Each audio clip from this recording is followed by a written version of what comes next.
We getting fed up, and we tired of all these school shootings and all of these road rage and all that. Who do we say something to?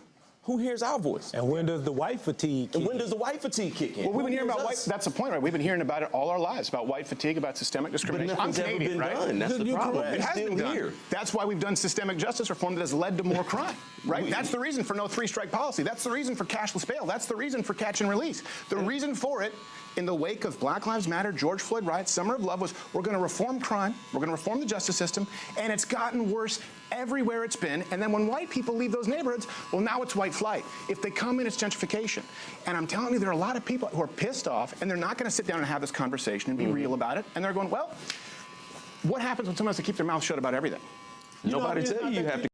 What's going on, guys? I want to talk about black fatigue. I know we all been talking about black fatigue, but Steven Crowder is going in his bag, and he recently did an interesting video that I'm like 11 minutes in, and I just decided, nah, I gotta react with this with you all. And I kind of want to go in the comment section because the comment section gives you a general summary of the sentiment of the video, right? What I'm hearing is the action of the worst of the white people reflects all white people, but the actions of the worst of the black people does not reflect all black people. And this is racial double standards. And this is one of the things that black conservatives have been warning about is that, hey, you want to be treated as an equal? Hey, you want respect? You have to live by the same standards and rules that you expect everyone else to live by. If you think, hey, you can't call people outside of their name, you can't call people a racial slur, because earlier in this video, and please watch it on your own if you can, I'm not going to really dive too much into it, but if you watch the beginning of the video, they were talking about, you know, saying the wrong stuff to the wrong person at the wrong time. And it seemed like, you know, when black people are interacting with white people, they don't abide by that same advice. I'm just going to say it like that. And this is one of the reasons why a lot of people are having black fatigue, because black fatigue is this ability of using race to justify your victimhood, race to justify your actions, right? And this is one of the things, one of my biggest critiques about some things that I don't like about black liberals is the idea that they use racism as an alibi to give them an excuse, a cop-out, right? Oh, I can't help it, but white people, but white people, but white people. This is what drives, in my estimation, it contributes to the racial divide in this country. And I don't think that America will get into a good place until we all abide and live by the same standard. If saying the N-word is a racial slur, then calling someone a C-word, it's also a racial slur. We have to have common respect. But if you want to try to use grievance culture to justify why you're allowed to disrespect someone, but they're not allowed to disrespect you back, make it make sense. The black guy who called the black professor a token black for presenting facts is exactly what's wrong with the community. Spoiler alert, none of them take any accountability, right? And I want to end off with this one, and then we'll get right into the video. More excuses plus more deflection plus zero responsibility equals more black fatigue. And I think that's a good way to wrap up my beginning commentary of this video. So without further ado, let me know your thoughts in the comment section below. Please like this video so more people get to see how a black conservative react to what a white conservative is doing confronting black people. But I digress. Without further ado, let's get into the clip.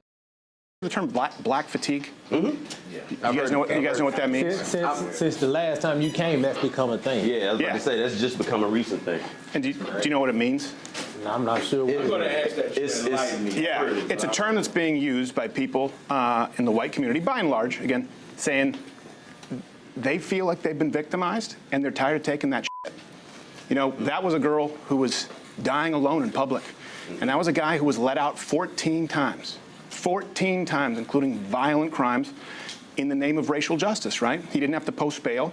He didn't have to appear back in court. This is not the first time he's assaulted someone. How do we know that was in the interest of racial justice as opposed to just being because the judge said it. A fucked up attempt at justice, period. Yeah. Like, the legal system has its flaws. Yeah. And people have been making complaints about that for decades, right? But that's just, to me, that's a mental health thing more than it's a black and white thing.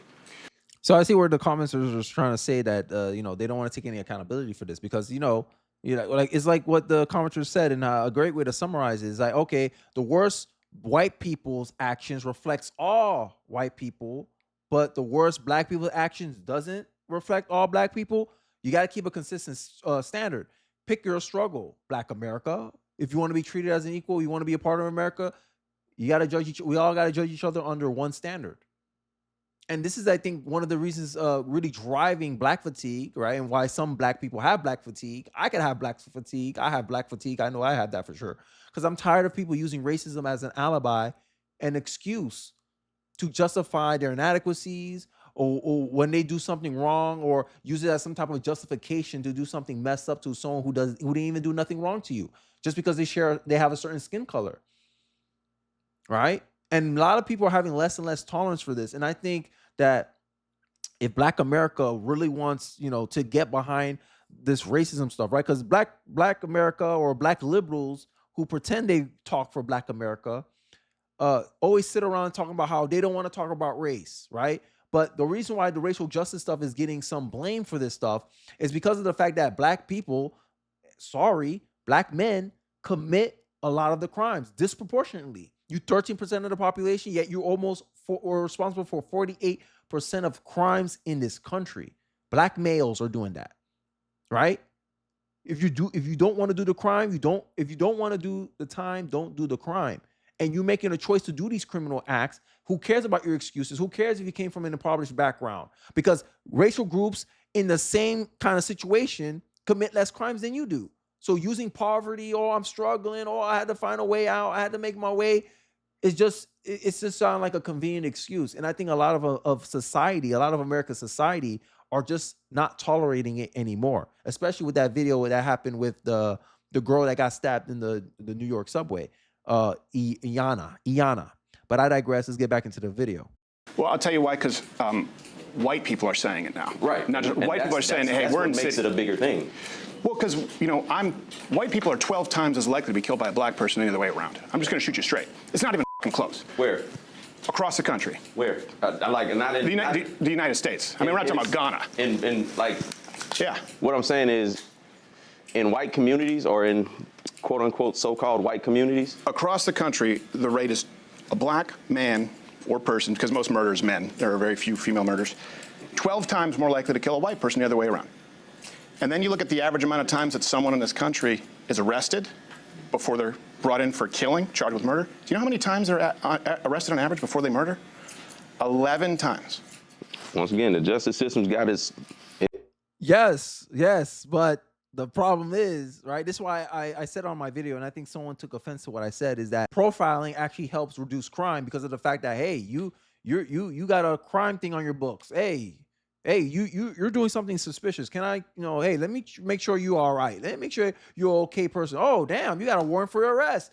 Oh, what a surprise, right? But people didn't like that because it disproportionately affected a certain race of people, right? And this is where the arguments in the gray area starts coming up, because you want to say, like the black guy, he's sitting back, he said, oh, well, our system ain't perfect.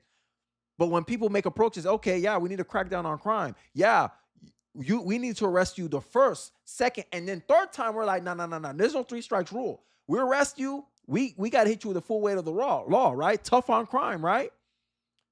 The Biden, I forgot what it's called. The crime bill. Yes, the crime bill. Remember? You didn't like that. Y'all didn't like that. Y'all didn't like the crime bill. But it had a certain effect. It created an incentive structure where you disincentivize people to be less, to commit crimes, to do crimes, because they know how harsh the punishment could be.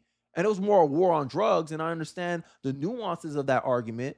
But anytime the conversation starts leaning, at least to some degree, on being tougher on crime, black liberals are going to accuse you of being a racist. A black person, if a black conservative such as myself is saying that, they'll accuse you of being a token, a coon. You hate your race. You hate yourself. I don't commit crimes. I don't know where you get this self-hate thing, talking point, right? Pretending that most black men commit crimes when that's only a minority of black men. But hey, go off, black lib. And this is where, they start running into trouble, because now other groups of people are affected by this. Because I have a stat that don't make, black people look too good. The race of people that complain about racism the most, if you go by the definition of hate crime that they like to spew, when a person of another race commits a crime against someone of a different race, they want to categorize as a hate crime. So if a white person commits a crime against a black person, they automatically assume it's a hate crime. If we go by that definition, black people are the most likely to commit hate crimes. Because if you take interracial crime, black people or black men, to be more specific, sorry, black women, y'all not in this. Black men are the most likely to commit hate crimes if I'm going by that definition I just stated earlier.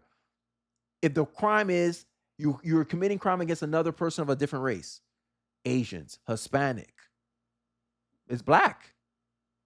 Black people are the biggest perpetrators, right? But what the media want to highlight to you, the media only wants to highlight something that fits a narrative. Oh, look, white man hurt black man, white man killed black man. They want to spread it all out because it's so rare. It happens rarely in this country compared to when black on white crime. That's why they don't televise black on white crime, because that's expected. That's normal, right? When something normal happens in your life, you don't go out there advertising it. But when something abnormal happens in your life, you want to broadcast it. That's exactly the same argument I'm making about the mainstream media. And it's a way to filter and bring out this story so people have these preconceived notions about race relations in this country versus the reality, versus the data. So, I digress. I'll let this video play out. It's flaws, and people have been complaining about that for years. We spend more time trying to fix that than trying to complain about the white versus black of it all. Well, I think, just like I was trying to listen to all communities last time, I think this is something that's unavoidable. If this community, if enough white people get pissed off, they're going, look, we're living in New York now, we're getting killed in record numbers, or Detroit, 12 times the rate. And our system, 3 strikes in California, right? That was a 3-strike policy. The reason that was changed, they said it was racist. Crime went down in black communities 30%. But now people are looking at their cities going, this is a fucking hellscape. And the murders skyrocketed because people said in the name of racial justice, like 3 felonies, you're out. Because crime is crime, right? But crime is usually going to be higher concentrated in areas where there's high poverty. So typically the areas that's high poverty in this country are areas with people with this color skin. So that's why you're going to have that. That's why I said those numbers could be skewed and made to manipulate to look. So this is where I'm saying that black people are trying to avoid accountability, because in the 80s, 70s, maybe in the 60s, I'm going to go all the way back in the 60s. Are the black people in the 60s richer than the black people in the 2025? Nope. Right? But yeah, the poor. So if you compare the poor in 2025 versus the poor in the 1960s, because the 1960s black, they didn't have welfare like that. They're trying to make the argument for welfare. They didn't commit crimes the same way that blacks in 2025 is committing crimes. And I argue it's a culture thing. It's a culture that brings an incentive where criminal activity is emboldened. It's almost incentivized because there's no consequence. There's no consequence that's disincentivizing criminal behavior, especially in Chicago, right? The citizens don't got guns, so there's less risk for someone committing a crime, someone who wants to do something bad to you, malicious to you. And I think these incentives embolden more people to do criminal activity. I think that's one of the reasons. That's one of the factors, right? And this is why I'm saying I'm not really going to take the poverty excuse, because 2 people are born in poverty. One's going to be like, oh, I became a successful businessman because I grew up in poverty. And one's going to say I was a criminal because I grew up in poverty. It's all about perspective. It's all about choices. It's always been that way. Not racism, choices. And systematically, when your people make certain choices, it reflects on the greater whole. And until we fix those things, and this is why the only systematic argument I'm willing to accept in my purview is culture. Culture is the system that's holding black people back. Until you change the culture, which is only in black people's control, Democrats can't help you, Republicans can't help you. All they can do is set the incentives. Black people themselves, at an individual level, enough of us have to make different choices that we change the trajectory of our culture. That's my argument. Personal responsibility, personal accountability. But, I digress. Like, oh yeah, that's why I said in not at 12 times the rate. In suburban neighborhoods, white people are not in danger, and that's what this kind of fear mongering tells them, is that you're in danger because you're 12 times more likely to get killed by a black person. You live in ain't nobody coming after you. You know what I'm saying? Like, nobody tripping on you. But these people are just as scared as the other folks. They are if they get on a bus. Not necessarily. They are if they get on a train. That lady wasn't in danger because that man was black. That lady was in danger because that man was crazy. Nope. That man was mentally insane. But why was he back on family members? He had his own family members call the hospital to try to get him committed. He told his sister he killed that woman because he thought she was trying to read his mind. Yep. That's why was he let out, though? And I'm not saying white. it's because he's black. Yeah, I'm saying people look at it, though. The judge said part of black fatigue. He's insane, right? We agree. That's not a black and white issue. He was deemed not fit to stand trial, right? Right. Now, he should have been institutionalized. Right. The IOU policy, meaning you don't have to pay bail. You don't even have to stay here until you're actually convicted. You just say you'll come back. Right, which is messed up. Yeah, the judge, Teresa Stokes, black woman, said, well, this is about racial justice. We need to be softer on crime. So that's her reasoning. That's why he was out. And you can find dozens of examples. That's her misguided reasoning. Misguided research, but this is the idea of the double racial standards that many people in America are complaining about, right? This is the ideal of colorblind society. Hey, it doesn't matter about the race of the person. They did something wrong, they got to go to jail. But then when people are saying, oh, look, black men are disproportionately in jail, and you want to blame racism instead of saying, well, black men are disproportionately in jail because black men disproportionately commit crimes. And in my estimation, the black community will have to pick a struggle. Either we look out for the law-abiding black people in our country, or we look out for criminals. We can't do both. Because the soft on crime policies came out because of the fact that black people were trying to say, oh my God, look, they're institutionalizing black men. Oh, it's slavery all over again. You guilt trip white people, right? And this is what I was talking about, that black power is so dependent on white guilt. It's almost like, yo, it's like you don't really have any real power, right? You're relying on the white savior complex when it benefits you, and then you want to get mad when people are trying to take credit for your success. Oh, you're only successful because of DEI, Kenny. This is what some white liberals in my life will tell me. And I'm like, what are you talking about? I'm here because of my own merits, not because of my skin color. Oh, but then when something goes wrong and people are starting to racialize the events, oh no, he didn't kill that man because he was black, it's because he was crazy. Oh, okay, so I'm not successful because I'm black, it's because I'm actually good at my job. People pick and choose when they want to apply the racial standard. And this is one of the reasons why black conservatives, especially me, are so, like, we hate DEI. We want DEI to be gone in the first place because we want to remove it from the conversation completely. Like, we want it out of the system completely, so you can't even say, oh, you got here because you're black. Nope, DEI is gone, dead and gone. I'm here because of my merits, and that's how I want it to be. If the universities end up being 99% Asian, so be it. It's because the other groups of people wasn't better than them. They couldn't take their spots. No one complains about racial injustice when the NBA is 76% black. How are you 13% of the population, but you represent 76% of the basketball and of the NBA basketball league? Make it make sense. You don't say that's we need more racial. No, you don't. You don't cry about that stuff. But then when there's outcomes that is like negative to the black community, that's when y'all want to cry about social justice. No. The things that the most consistent conclusion in my view, and I'm gonna end off on this video, the most consistent conclusion in my view is choices, decisions, culture, action. Those things determine those outcomes. Black people are good at sports. My argument is because we get them in sports as young as possible, and many kids supply all their energy in being good at sports in the black community, right? It's very popular in the black community to try to be a basketball player. So you got all these people committing themselves towards a certain pathway, and the best of the best rise up from a crop of that. And that's how they end up in the NBA. While white people, they train their kids to go to school, go to college, get in a good career, and you see how the outcomes turn them out. And that's what I'm saying. Choices, actions, decisions that the community makes at an individual level is what produces those outcomes. It's why the NBA is 76% black, and it's also why black men are overrepresented in the criminal justice system. Choices. Always have been, and it always will be. Let me know your thoughts in the comment section below. Do you like my take? Do you like my perspective on this discussion between the Steven Crowder, white conservative, and this black man? I'm not going to call his politics. And some of the conversations they had. I'd like to hear your thoughts and perspective about it in the comment section below. And what do you think of the term black fatigue? And how do you feel about black fatigue and its effects on society? Let me know your thoughts and perspective in the comment section below. I'll be interested to hear what you guys have to say. Don't forget to like, comment, subscribe. Please share this video if you feel so inclined. It really does help me out in the algorithm. And I'll catch you guys on the next one. Peace.